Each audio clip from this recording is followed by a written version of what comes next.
My name is Sabitha Injachebet, and today I'm going to take you through a project that I worked on with my group mates entitled Graph Reasoning Large Language Models for Inclusive Home-Based Education, Mathematics Education in Uganda. So the contents of the presentation and a background and introduction. So a number of caretakers and parents, especially with children with learning disabilities, lack the tools that they need to support them in their education. So we basically decided to come up with a large language model that would be able to generate content that is based on the NCDC curriculum and that can be able to provide inclusive education for these children so that they'll be able to pursue whatever careers they want to go into or able to pursue their education more effectively. So this model is particularly supposed to help tailor lessons, lesson plans, assessments, and recommendations on learning space setups. So for related works, we had a couple of papers. We have Attention is All You Need, which is a paper that introduced the transformer architecture. We chose this because our models are based on this kind of architecture. Modeling relational data and graph convolutional networks. We chose this because we used the RGC and encoder for converting our knowledge graphs into embeddings we use for fine-tuning. We have Can LLM graph reasoning generalize beyond pattern memorization. We thought this would be important because it would be it's of great importance to understand or to know when your model is memorizing or to know what to do um, when it is not memorizing but is just when it is not learning but just memorizing. We also chose a paper on graph attention networks, which is actually a neural network that was actually able to beat GCNs. GCNs are the neural networks that our GCNs are built upon. We have trans GCN coupling transformation assumptions with graph relational networks, which is an improvement of RGCNs. We chose this again because it's in relation to RGCNs, which is a neural network we chose to use for the conversion we needed at the beginning. Then you have semi-supervised classification with graph convolutional networks again.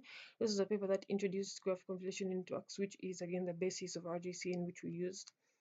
So the problem statements again, home-based learning, a number of caregivers and parents they face a number of challenges, especially with home-based education, more so with learners with learning disabilities. So there's also a large inclusive education gap. Many of the strategies that have been developed today are mainly targeted towards neurotypical children, not neurodivergent children. And a number of these learners struggle with understanding math concepts as well. So the computational problem we have is we are basically tasked with coming up with or with training a large language model that will be able to produce um, information or that will be able to produce plans, lesson plans that are aligned with the NCDC curriculum and that are disability sensitive. So these are the research questions and objectives. I'll just read a few. How can home-based caregivers support math learning effectively? How can AI generate adaptive curriculum-aligned content?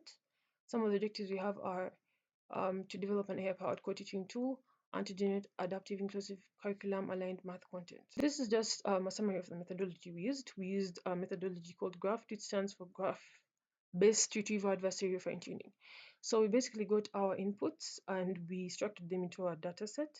And from the data set, we were able to retrieve a knowledge graph using a knowledge graph database. We used that to train our encoder and produce embeddings. The embeddings were used to fine-tune the model. And after fine-tuning the model, we carried out testing. And after testing, we carried out inference and were able to see if the model was able to produce the output that we needed. And then we went on to deploy these models. And so the next phase we're left with is validation and feedback. So these are just some of the research contributions. We developed an LLM-powered co-teaching tool built on adaptive disability-sensitive learning content generator and deployed novel graph-based reasoning for personalized teaching. So this is just an overview of the model architecture and mathematical foundations. So we basically used three models. Two models share a similar architecture. That is Llama 27B and Falcon 31B, while Gamma 22B has a different architecture, which I'll go on to break this down. So the models are built on similar math principles and all based on the decoder-only transformer architecture. Llama 27B and Falcon 31B both prenom are prenom architectures. In other words, normalization is carried out before the sublayers, while for Gamma Gamma uses hybrid, that is post-norm and pre-norm. Before the sublayers and after the sublayers, we have normalization being carried out. This is basically just for stabilizing training. So transformers rely on self-attention. So they basically look at their neighbors in order to determine whether they are going to be important in understanding and predicting, let's say, for instance, the next node. So that's basically what we define attention as. Attention takes in three values: KQV, the query, the key, and the value. The query is what we are looking for. Is um, the key is what we have to offer. This is just an analogy. While the value is what content I will actually give if chosen. That's just an analogy I could use. We apply the softmax function, which just helps convert these to probabilities between 0 and 1. So the models we use basically use grouped query attention, but this is based on multi-head attention. The difference is multi-head attention. Multi-head attention, we have a given group of queue heads, and these queue heads share the same given key and the same given value. And this just makes it more efficient because less memory is used when compared to multi-head attention. So in multi-head attention, we have different heads, and these different heads are concatenated. The values are concatenated to get the final weights. Then we have normalization that happens after. These models all use RMS normalization, and this has helped to rescale embeddings for each token. The number of normalizations is also layer norm, but RMS is just more efficient than layer norm, and it's what all these three models use. We have the feed forward network that comes after. Again, this depends on whether it's pre-norm, post-norm, or hybrid norm. So the feed forward neural network, again, it varies for the models. Llama and Falcon use a variant of the MLP, or the multi-layer perceptron. That's a feed-forward network that uses SWIGLU. SWIGLU stands for Smooth GLU, and this is basically adds a gate for modulations of activation. So neurons are able to choose what features they want to suppress. So that's the formula for SWIGLU, and then Gamma 2 utilizes GGLU in its feed-forward layer instead of SWIGLU. Then after passing to the feed-forward layer, we have another normalization layer. And then again, it depends on whether it's pre-norm, post-norm, or hybrid. So the linear layer is going to convert the final hidden state of the hidden set is a vector. It's going to convert the final hidden set of each token into logits, which are scores. Basically, probability score, raw probability score for each token. The softmax function is going to help sort of, should I say, normalize these scores and help convert them into probabilities for each token before it being fed into the next layer. So next we have our dataset description. Again, the purpose of this dataset was just to fulfill the needs we had for our project. So what we did was we went and found relevant NCDC documents, some textbooks, teaching manuals for children with disabilities and also children who are neurotypical, and we use an AI tool to extract these and set them into our data set. So it consisted of tables such as topic, disability type, environment setup, and teaching strategy. This is just to mention a few. There were about 13 columns. We cleaned them and we standardized, removing inconsistencies and duplicates in order to make it easier to carry the EDA. So when we're carrying out the EDA, we discovered that the most common teaching strategy was the multisensory kinesthetic strategy that was part of our dataset. The distribution is not very uniform, but I think it's pretty reasonable. When we look at the distribution for disabilities per class, we see that again the distribution is pretty uniform when compared to the previous graph we saw. We have a heat map here for null values, and as you can see, the null values are pretty much not.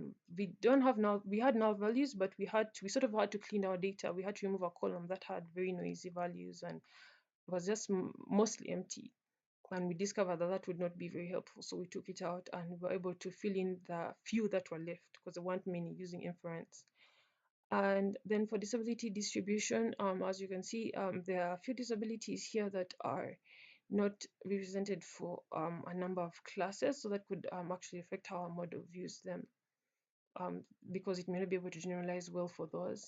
It's a similar thing for the distribution of disability types. We see that none or all learners have a larger representation when compared to all the other disability types, but we do see that a combination of all these disability types is still greater than that for non-disability learners. Though again, this is a big imbalance in the data set that could actually go on to affect the output we have. Another thing, a similar thing, distribution for strategies per disability type. We can see that a few here have almost have very few when compared to the rest of these, a very big imbalance. So these are the expected results and discussions we got. As you can see, the scores we have, we Gamma and Falcon 3 had better performance overall, or generally when compared to Llama. Um, However, when we were testing and doing inference, we discovered that Falcon 3 had better output at inference when compared to Gamma. So we shall go on to try and see why this happened. So when we go to explainable AI, we are first now with a heat map for Falcon 3. And from the heat map, we are able to see that um, this basically shows us the attention that the model is paying to tokens as it's trying to like predict another token. Where is it paying attention? What token is it looking to predict this token? And what is the magnitude of that attention it's paying? So that's what we see here, and we can see that it's pretty well distributed. We see it's sort of like it's been able to identify certain relationships between certain tokens, and one was able to pick out was teaching and mathematics.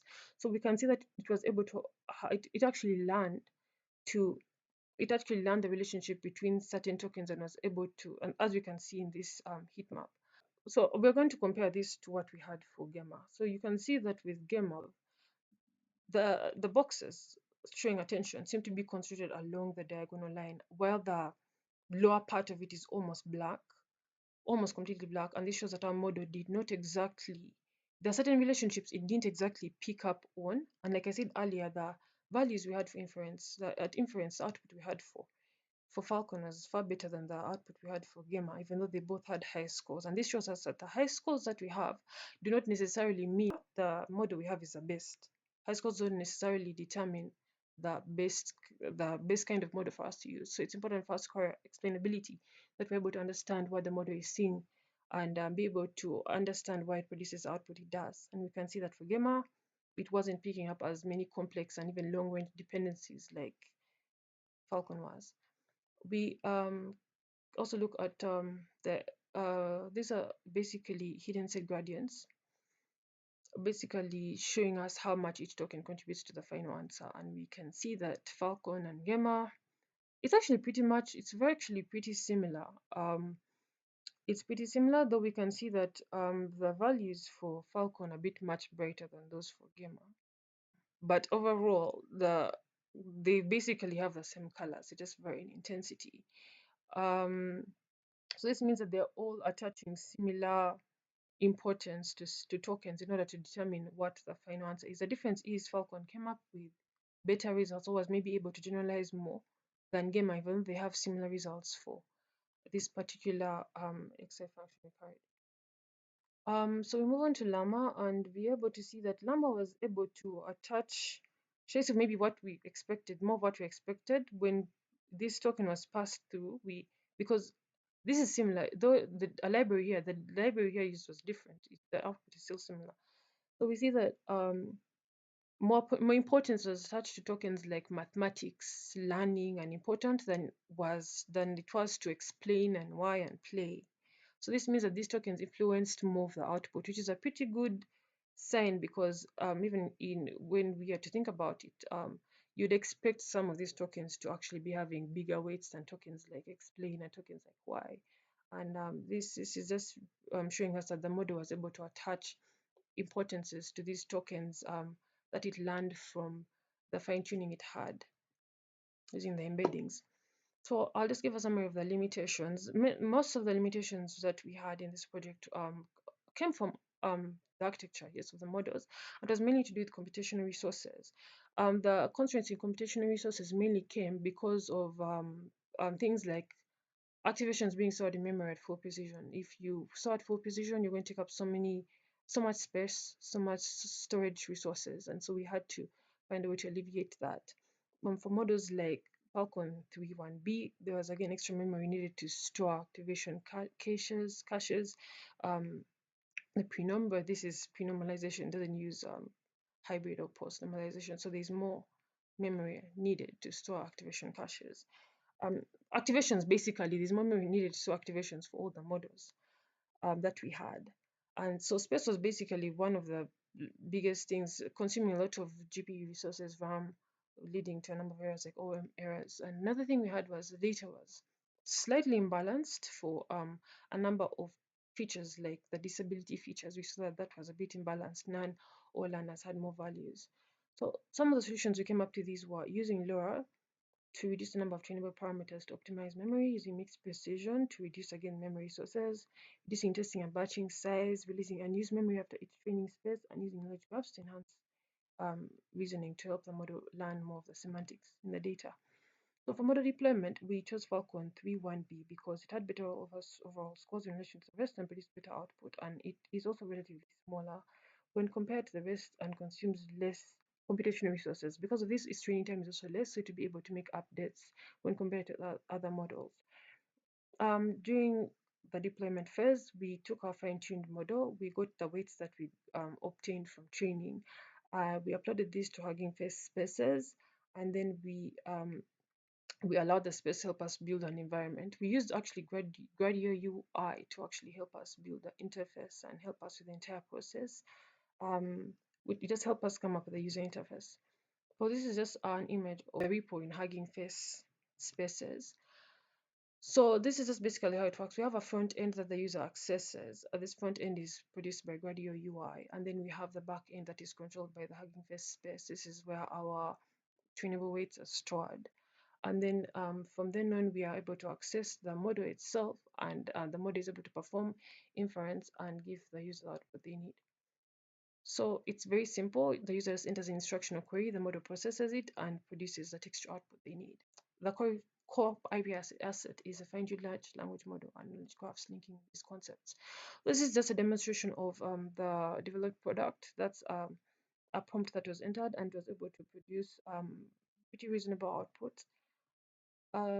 So in conclusion, we successfully developed and fine-tuned this model, and we were able to see that this demonstrated that there is practical potential in AI-assisted learning for curriculum analysis, particularly in helping learners with learning disabilities. So in the future, we plan to work on enhancing the model, deploying it to a more scalable site like Azure or AWS, and evaluating it with educators and relevant stakeholders to provide relevant feedback we can use to improve. Those are some of the references, and we want to acknowledge our lecturer, Mr. Galuango, who was able to really help us during this project, provide us with feedback, and basically show us what we needed to do. We thank the School of Education, Macquarie University, that was able to help us with some of their resources during this project that were actually really useful in helping us determine where the route that we need to go, and our team members for collaboration, plus open source communities like Hugging Face Spaces where we deployed the model. Thank you.